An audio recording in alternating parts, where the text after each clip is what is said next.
at that location. The first guy finished his week, but complained about conditions. We switched him over to the day shift. So, hey, lucky you, right? Mainly he expressed concern that certain characters seemed to move around at night and even attempted to get into his office. Now, from what we know, that should be impossible. That restaurant should be the safest place on Earth.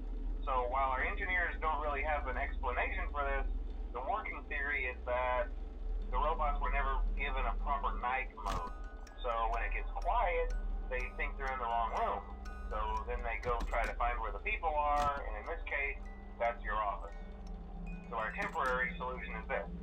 There's a music box over by the prize counter, and it's rigged to be wound up remotely. So just every once in a while, switch over to the prize counter video feed and wind it up for a few seconds. It doesn't seem to affect all of the animatronics, but it does affect one of them.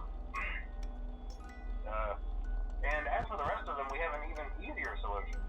You see, there may be a minor glitch in the system, something about robots seeing you as an endoskeleton without his costume on and wanting to stuff you into a suit.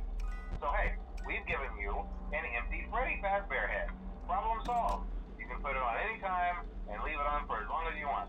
Eventually anything that wandered in will wander back out. Something else worth mentioning is kind of the quirky modern design of the building. You may have noticed there are no doors for you to close.